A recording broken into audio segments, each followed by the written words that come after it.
മലയാള സിനിമയ്ക്കും അപ്പുറത്ത് ഇന്ത്യൻ സിനിമയിലെ ഏറ്റവും മികച്ച, ഒരുപക്ഷെ ലോക സിനിമയിലെ ഏറ്റവും മികച്ച നടനായിട്ട് കഴിഞ്ഞ 45 വർഷക്കാലം നമ്മുടെ മുമ്പിൽ നിൽക്കുന്ന ഈ മഹാ നടൻ്റെ മുമ്പിൽ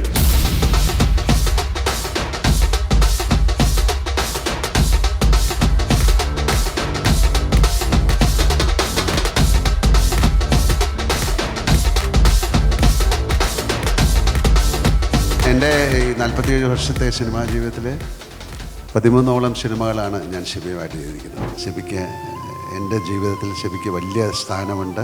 ഷിബിയുടെ സിനിമകൾ എൻ്റെ ജീവിതത്തിൽ എത്ര കാലം പോയാലും മറക്കാൻ പറ്റാത്ത ഒരുപാട് കഥാപാത്രങ്ങളെ എനിക്ക് സമ്മാനിച്ച സംവിധായകനാണ്. സിനിമയിൽ അഭിനയിക്കാൻ തുടങ്ങുന്നതിന് മുമ്പ് ഔട്ടാക്കാൻ ശ്രമിച്ച ഒരാളാണ് ഞാൻ. എനിക്ക് അദ്ദേഹം ഏറ്റവും നല്ല മാർക്കാണ് തന്നിരിക്കുന്നത്, 100ൽ 2. അദ്ദേഹത്തിൻ്റെ സിനിമയിലൂടെയാണ് എനിക്ക് ആദ്യത്തെ 2 നാഷണൽ അവാർഡുകൾ കിട്ടുന്നത്. 2 മാർക്കിന് പകരമായിട്ട് 2 നാഷണൽ അവാർഡ് കൊടുക്കാൻ കഴിഞ്ഞു. കമലദളത്തിൽ ഞാൻ എങ്ങനെയാണ് അഭിനയിക്കുന്നത്, കാര്യം ഒരു നൃത്ത അധ്യാപകൻ്റെ റോളാണത്. അപ്പം സിബി പറഞ്ഞു ലാലിന് ചെയ്യാൻ പറ്റും, അപ്പോൾ താടി എടുത്തിട്ട് താടി വെച്ച് അഭിനയിക്കാൻ എനിക്ക് പ്രയാസമാണ്. അപ്പോൾ അതിന് സിബി പറഞ്ഞു താടി വളർത്തിയ ഒരു നൃത്ത അധ്യാപകൻ. ഞാൻ പറഞ്ഞു അങ്ങനെ ഉണ്ടോ? അങ്ങനെ CB Malayals Disciples in association with Ginger Media presents Happy Peanut Butter and Global Education Consultants. CB Malayals Muttaram Kunnupiyo celebrating 40 years, co-presented by Aquastar UPVC Gutters and Disart Interiors in association with Arabian Gold and Diamonds, Luella, Indira Gandhi Group of Institutes, Single Bob and Pickles and Spices, Hammer Interior Solutions.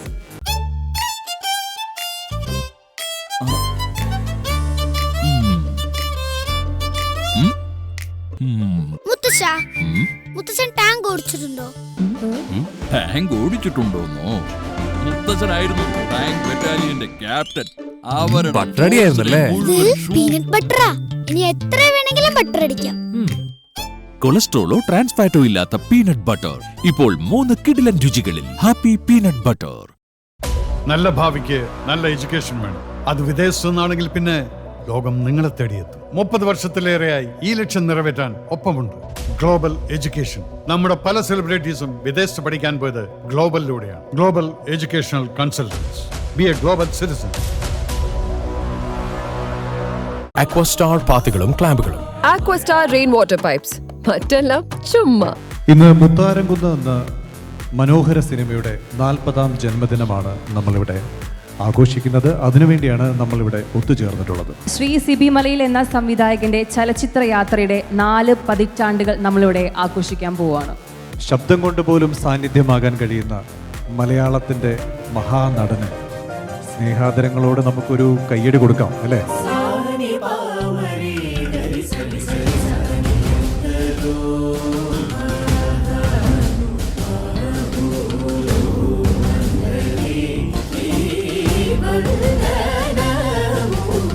പക്ഷേ ഏറെ കാത്തിരുന്ന ഒരു നിമിഷത്തിലേക്കാണ് നമ്മളിപ്പോൾ കടക്കുന്നത്. നമ്മുടെ പ്രിയപ്പെട്ട ലാലേട്ടൻ 40 വർഷത്തെ യാത്ര, സിബി സാറിൻ്റെ യാത്രയിൽ സിബി സാറിനെ ആദരിക്കുന്ന ഒരു ചടങ്ങിനാണ് നമ്മളിനി സാക്ഷ്യം വഹിക്കുന്നത്. അതിനുവേണ്ടി ഏറെ സ്നേഹത്തോടെ മലയാളത്തിൻ്റെ മഹാനടൻ നമ്മുടെ പ്രിയപ്പെട്ട ലാലേട്ടനെ വേദിയിലേക്ക് ക്ഷണിക്കുന്നു. ഒപ്പം ഇത് ഏറ്റുവാങ്ങുന്നതിന് വേണ്ടി സിബി സാറിനെയും വേദിയിലേക്ക് ക്ഷണിക്കുന്നു.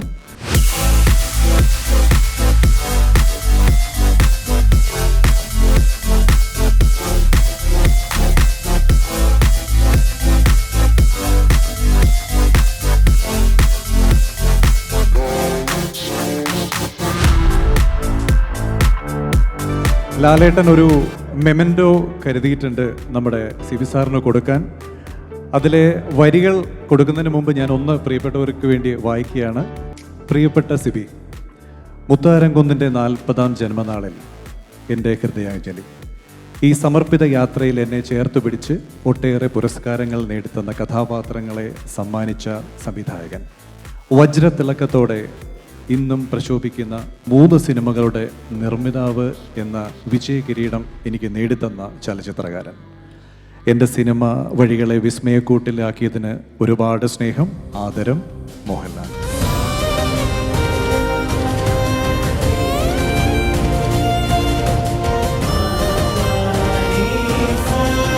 സിബി സാറും ഒരു മെമെൻറ്റോ തയ്യാറാക്കിയിട്ടുണ്ട് ലാലേട്ടൻ്റെ പ്രത്യേക കളക്ഷനിൽ വെക്കാൻ. അതിലെ വരികൾ വളരെ പെട്ടെന്നൊന്ന് വായിക്കുന്നു. സ്നേഹം നിറഞ്ഞ ലാൽ, എൻ്റെ കാഴ്ചകളുടെയും വിസ്മയങ്ങളുടെയും 4 പതിറ്റാണ്ടുകൾ പിന്നിടുമ്പോൾ ലാലിനോടുള്ള നന്ദിയും സ്നേഹവും കടപ്പാടും വാക്കുകൾക്ക് അതീതം. നിർമ്മാതാവായും നടനായും ഒപ്പത്തിനൊപ്പം ചേർന്ന് ലാൽ നൽകിയ കരുത്ത് മനസ്സിൽ മായാമുദ്രയാണ്. എൻ്റെ ചലച്ചിത്ര വഴികളിൽ ലാൽ നൽകിയ സ്നേഹക്കരുതലിന് ഹൃദയാദരം. സ്നേഹപൂർവ്വം സിബി മലയിൽ. എല്ലാവർക്കും നല്ലൊരു സായനം നേരുന്നു. വളരെ എന്താ പറയേണ്ട ഒരു വെരി സ്പെഷ്യൽ ഡേ എന്നൊക്കെ പറയാവുന്നതാണ്.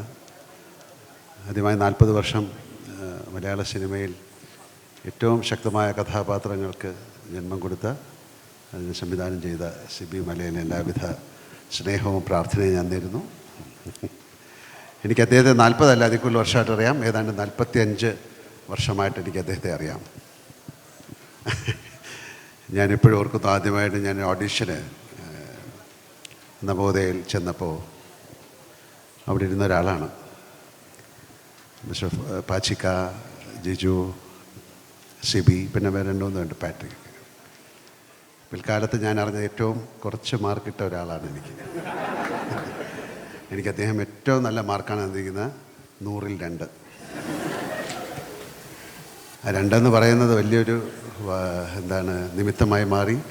അദ്ദേഹത്തിൻ്റെ സിനിമയിലൂടെയാണ് എനിക്ക് ആദ്യത്തെ 2 നാഷണൽ അവാർഡുകൾ കിട്ടുന്നത്. വളരെ എൻ്റെ ഈ 47 വർഷത്തെ സിനിമാ ജീവിതത്തിൽ 13ഓളം സിനിമകളാണ് ഞാൻ സിബിയുമായിട്ട് ചെയ്തിരിക്കുന്നത്. മുത്താരം കുന്ന് പിയെക്കുറിച്ച് എല്ലാവരും പറഞ്ഞു കഴിഞ്ഞു. അതിനെക്കുറിച്ച് എനിക്കിപ്പം പറയേണ്ട കാര്യമില്ല. പക്ഷേ എൻ്റെ സിനിമാ ജീവിതത്തിൽ എനിക്ക് ഏറ്റവും അഭിമാനിക്കാവുന്ന കഥാപാത്രങ്ങൾ തന്ന സംവിധായകനാണ് സിബി. ഇപ്പം നമ്മൾ ഓർക്കുന്നു, ഒരുപാട് പേരെ ഞാൻ ഓർക്കുന്നു. ലോഹിതദാസിനെ ഈ സമയത്ത് ഓർക്കുന്നു, നെടുമുടി വേണുചേട്ടനെ ഓർക്കുന്നു, ഒടുവിൽ ഉണ്ണികൃഷ്ണനെ, മുരളിയെ, എത്രയോ പേരെ. എല്ലാ കഥാപാത്രങ്ങൾക്കും ഒരു പ്രത്യേക വിഴിവ് സിബിയുടെ സിനിമകളിലുണ്ടാകും. ഏത് സിനിമയാണ് മോശം എന്ന് എനിക്ക് പറയാനറിയില്ല.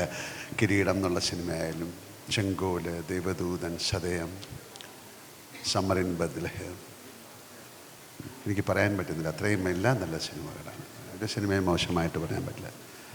എൻ്റെ സിനിമകൾ, ഞങ്ങളൊന്ന് സിനിമ നിർമ്മാണത്തിൽപ്പെട്ട്, അപ്പോൾ ആ സമയമൊക്കെ മലയാള സിനിമയുടെ വല്ലാത്തൊരു സമയമായിരുന്നു. ഒരു പക്ഷേ പെട്ടെന്ന് പറയാവുന്നത്, മലയാള സിനിമയിലെ ഗാനങ്ങൾ മുഴുവൻ അതിൽ നിന്ന് അകന്നു പൊയ്ക്കൊണ്ടിരുന്ന സമയത്താണ് ഞങ്ങൾ ഹിസൈനസ് അബ്ദുള്ള എന്ന സിനിമ ചെയ്യുന്നത്.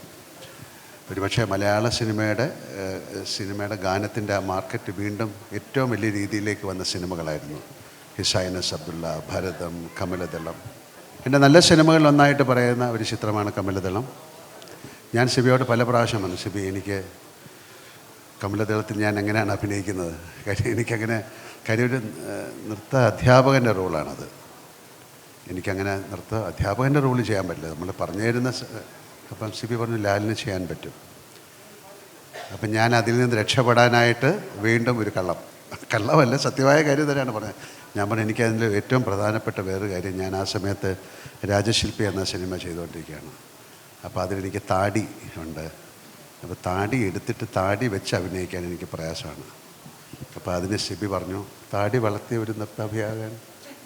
ഞാൻ പറഞ്ഞു അങ്ങനെ ഉണ്ടോ? അങ്ങനെ അദ്ദേഹത്തിൻ്റെ നാട്ടിലങ്ങനെയുള്ള ആൾക്കാരൊക്കെ ഉണ്ടെന്ന് പറഞ്ഞു. അങ്ങനെയല്ല, കാര്യം അതിൽ നൃത്ത അധ്യാപകനല്ല അദ്ദേഹം. അതിൽ നിന്നൊക്കെ മാറി ജീവിതം മുഴുവൻ നൃത്തത്തിന് വേണ്ടി ഒഴിഞ്ഞു വെച്ചതിന് ശേഷം ചില കാര്യങ്ങളല്ല അതിൽ നിന്ന് മാറി നിൽക്കുന്നത്.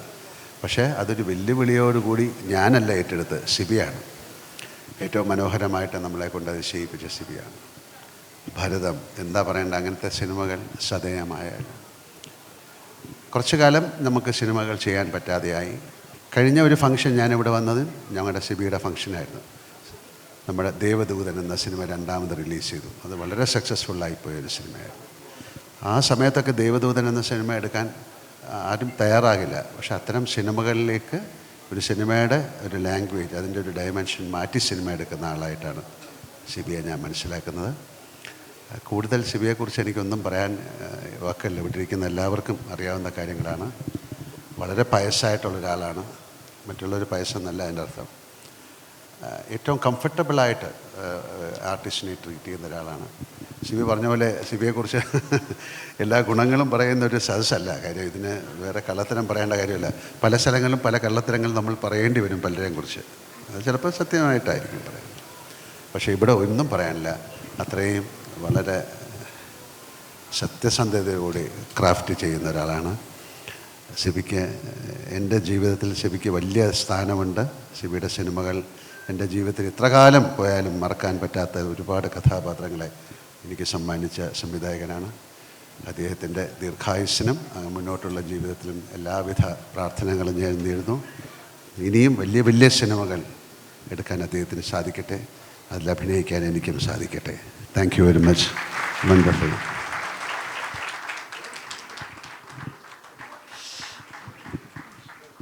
ലാലെ, സിനിമയിൽ അഭിനയിക്കാൻ തുടങ്ങുന്നതിന് മുമ്പ് ഔട്ടാക്കാൻ ശ്രമിച്ച ഒരാളാണ് ഞാൻ. ആദ്യത്തെ സിനിമയിൽ അഭിനയിക്കാൻ വന്നപ്പോഴത്തേക്ക് ഇയാൾ ഇനി ഇവിടെ ഒന്ന് നിൽക്കണ്ട എന്ന് വിചാരിച്ചിട്ട് 2 മാർക്ക് കൊടുത്ത് പറഞ്ഞു വിടാൻ ശ്രമിച്ചിട്ടും മുകേഷിൻ്റെ ഭാഷയിൽ പറഞ്ഞാൽ ഒത്തില്ല. ഇവിടെ നിലനിന്നുവെന്ന് മാത്രമല്ല, മലയാള സിനിമയ്ക്കും അപ്പുറത്ത് ഇന്ത്യൻ സിനിമയിലെ ഏറ്റവും മികച്ച, ഒരുപക്ഷെ ലോക സിനിമയിലെ ഏറ്റവും മികച്ച നടനായിട്ട് കഴിഞ്ഞ 45 വർഷക്കാലം നമ്മുടെ മുമ്പിൽ നിൽക്കുന്ന ഈ മഹാ നടൻ്റെ മുമ്പിൽ അദ്ദേഹത്തോടൊപ്പം അദ്ദേഹം നേരത്തെ സൂചിപ്പിച്ച പോലെ 2 മാർക്കിന് പകരമായിട്ട് 2 നാഷണൽ അവാർഡ് കൊടുക്കാൻ കഴിഞ്ഞു. അദ്ദേഹത്തിൻ്റെ ചലച്ചിത്ര ജീവിതത്തിലെ ഏറ്റവും സുപ്രധാനമായ സിനിമകൾ സംവിധാനം ചെയ്യാനുള്ള അവസരമുണ്ടായി. അത് അദ്ദേഹത്തെക്കാൾ കൂടുതൽ എനിക്കാണ്, എൻ്റെ ഭാഗ്യമായിട്ടാണ് ഞാൻ കരുതുന്നത്. ഒരുപാട് സിനിമകൾ ഒന്നിച്ച് ചെയ്യുമ്പോൾ ഉണ്ടാകുന്ന വല്ലാത്തൊരു ആത്മബന്ധമുണ്ട്. ആ ആത്മബന്ധം സിനിമ ചെയ്താലും സിനിമ ചെയ്തില്ലെങ്കിലും ഞങ്ങൾ തമ്മിൽ തുടർന്നു കൊണ്ടേയിരിക്കുന്നു. എൻ്റെ ചലച്ചിത്ര ജീവിതത്തിലെ ഓരോ ഘട്ടങ്ങളിലും എന്നെ ചേർത്ത് നിർത്തിയ, എൻ്റെ ചലച്ചിത്ര രംഗത്തെ ഏറ്റവും വലിയ പിൻബലമായിരുന്ന, എൻ്റെ കരിയറിനെ ഞാനിന്ന് മലയാള സിനിമയിൽ ആരെങ്കിലും ആയിട്ടുണ്ടെങ്കിൽ അതിന് ഏറ്റവും പിൻബലമായി എൻ്റെ കൂടെ നിന്ന എൻ്റെ ഏറ്റവും അടുത്ത സുഹൃത്താണ്. 45 വർഷങ്ങളുടെ ഈ സൗഹൃദം ഇന്നും തുടരുകയാണ്. ഇനി വരും കാലങ്ങളിലും ഈ സ്നേഹം സിനിമ ചെയ്യുകയോ ചെയ്യാതിരിക്കുകയോ ചെയ്യുന്നതല്ല. മുമ്പൊരിക്കൽ ജോൺസൺ പറഞ്ഞൊരു വാക്കുണ്ട്, നമ്മൾ തമ്മിൽ സൗഹൃദം രൂപപ്പെടുന്നത് സിനിമയുള്ളത് കൊണ്ടാണ് രൂപപ്പെട്ടത്. പക്ഷേ ആ സൗഹൃദം നിലനിർത്താൻ സിനിമ ഉണ്ടായിക്കൊണ്ടേ ഇരിക്കണമെന്നില്ല. തീർച്ചയായിട്ടും സിനിമ ചെയ്താലും ചെയ്തില്ലെങ്കിലും ഈ സൗഹൃദം തുടർന്നുകൊണ്ടേയിരിക്കും. അദ്ദേഹത്തോടും എൻ്റെ കൂടെ പ്രവർത്തിച്ച എല്ലാവരോടും ആ സ്നേഹവും ആ സൗഹൃദവും തുടർന്നുകൊണ്ടേയിരിക്കും. എന്നെ ഈ വേദിയിലെത്തി ആശംസകൾ പറയാനായിട്ട്, എൻ്റെ സ്നേഹത്തെ, എൻ്റെ ഈ നല്ല നിമിഷത്തെ എല്ലാം ചേർത്ത് വെക്കാനായിട്ട് എത്തിയ എല്ലാവരോടും എൻ്റെ സ്നേഹവും നന്ദിയുമുണ്ട്. മുത്തരംകുന്ന് സിനിമയുടെ നിർമ്മിതാവിൻ്റെ മകൻ മഹേഷ് ഇവിടെ എത്തിയിട്ടുണ്ട്. അദ്ദേഹത്തിന് ആദരവ് നൽകാൻ വേണ്ടി സിബി സാറിനെ ക്ഷണിക്കുകയാണ്.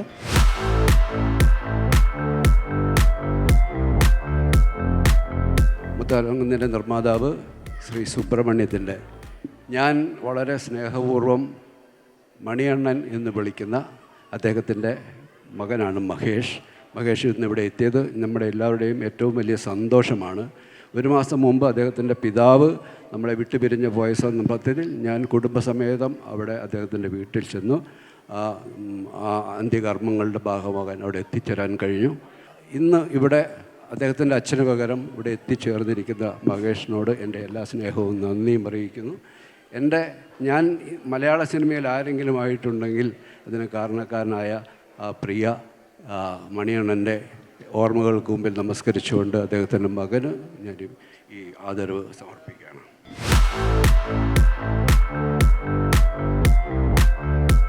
മുത്താരംകുന്നിൻ്റെ സൗണ്ട് ഡിസൈനറായിട്ടുള്ള കൃഷ്ണനുണ്ണി സാർ.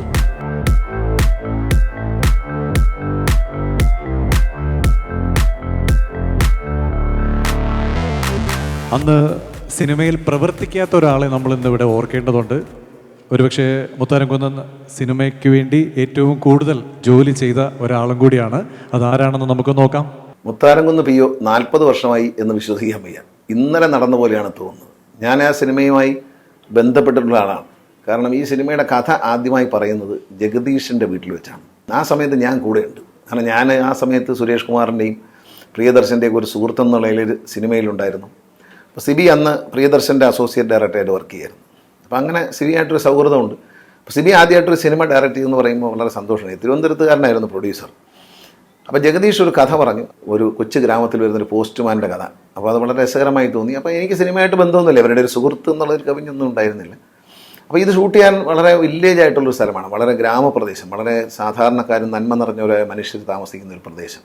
ഒരു ജംഗ്ഷനാണ് വേണ്ടത് മെയിനായിട്ട്. അതെ, ആ സിനിമയിലെ ഒരു കഥ പറയുന്ന ഒരു ചെറിയ ജംഗ്ഷനിലാണ്. അപ്പം അങ്ങനെ ഒരു സ്ഥലം വേണം എന്ന് പറഞ്ഞപ്പോൾ ഞാനാണ് പറയുന്നത്, കൊട്ടാരക്കരയിൽ നമുക്ക് പോയി നോക്കാം. അവിടെ മേലില ഒരു ജംഗ്ഷനുണ്ട്. പക്ഷേ ഇപ്പോഴും ആ ജംഗ്ഷനുണ്ട്, പക്ഷേ ആ പഴയ കെട്ടിടങ്ങളൊന്നും ഇല്ല, അത് മാറിപ്പോയി. ആ അന്തരീക്ഷമൊക്കെ മാറി. കാരണം അതൊരു കൊച്ചു നല്ല നിഷ്കളങ്കമായൊരു ഗ്രാമം. മേലില ജംഗ്ഷൻ, അമ്പലത്തിൻ്റെ പുറകിലുള്ള ആ ജംഗ്ഷനിലാണ് ഇത് ഷൂട്ട് ചെയ്തത് പടം. അവിടുത്തെ ജനങ്ങളും അവിടുത്തെ ഒരു ഉത്സവമായിരുന്നു അക്കാലത്ത് ആ സിനിമ. നമുക്ക് അവിടെ ധാരാസിംഗ് വരിക എന്നൊക്കെ പറയുന്ന ആ ഗ്രാമത്തിൽ ശരിക്കും പറഞ്ഞാൽ സിനിമയിൽ കാണുമ്പോൾ ധാരാസിംഗ് വരുമ്പോൾ ഉണ്ടാകുന്ന ഒരു എക്സൈറ്റ്മെൻറ്റാണ് ആ നാട്ടുകാർക്കും ഉണ്ടായിരുന്നത് കേട്ടിട്ടുണ്ട്. വളരെ ആ ഒരു സിനിമയായിട്ട് എനിക്ക് സഹകരിക്കാൻ കഴിഞ്ഞത് ഇങ്ങനെയാണ്. അത് എന്നെ ഇപ്പോൾ ഈ ഒരു അവസരത്തിൽ 40 വർഷം ആഘോഷിക്കുമ്പോൾ എൻ്റെ ഒരു ബൈറ്റ് എടുക്കാം എന്ന് തീരുമാനിച്ചതിൽ എനിക്ക് സന്തോഷമുണ്ട്. കാരണം ആ സിനിമയുടെ കാരണക്കാരിൽ ഒരാളായി ആദ്യം ആ ഒരു ലൊക്കേഷനിലെത്താനും അത്ര മനോഹരമായ ആ കഥയ്ക്ക് ഏറ്റവും അനുയോജ്യമായ സ്ഥലത്തെത്താനും ഒക്കെ ഇടപെടാൻ എനിക്ക് കഴിഞ്ഞു എന്നൊരു സന്തോഷമുണ്ട്. കാരണം ഇന്നും ഓർക്കുന്നു, 40 വർഷം പിന്നിടുമ്പോൾ ഇന്നും ഓർക്കുന്ന ഒരു നല്ല സിനിമ, മലയാള സിനിമയിലെ ഏറ്റവും നല്ല സിനിമകൾ എടുത്തു നോക്കിയാൽ അതിലൊരു സിനിമയായി കാണാവുന്ന മുത്താരം കുന്ന് പി.ഒ. ഈ സിനിമയുടെ പുറകിൽ പ്രവർത്തിച്ചവർ എന്നെ ഓർത്തതിൽ ഒരുപാട് സന്തോഷമുണ്ട്.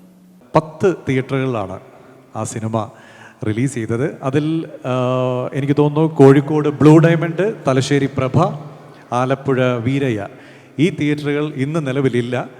ബാക്കി തിയേറ്റേഴ്സിൻ്റെ ആൾക്കാരെ കൂടി നമ്മൾ ഈ വേദിയിലേക്ക് ക്ഷണിക്കുകയാണ്. അതെ, ഇന്നും സജീവമായിട്ട് നിലനിൽക്കുന്ന 7 തിയേറ്റേഴ്സാണ് ഉള്ളത്.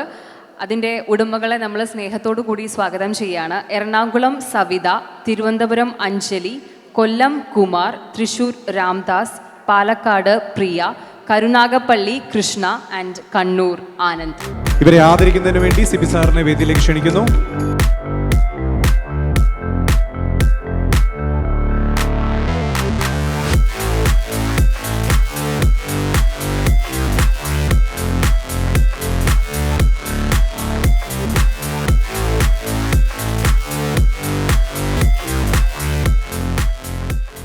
എൻ്റെ ജീവിതത്തിൽ ഒരു വലിയ ദുരന്തം സംഭവിച്ച് ഭാര്യ ഇവിടെ തിരുവനന്തപുരത്ത് ആശുപത്രിയിലും ഏതാണ്ട് 1.5 മാസം അച്ഛനെയും അമ്മയും പോലെ 2 പേരും ചോറും കറിയും ഒക്കെ വെച്ച് തന്ന ആ ദിവസങ്ങളൊക്കെ ഞാൻ നന്ദിയോടെ തന്നെ സ്മരിക്കുകയാണ്.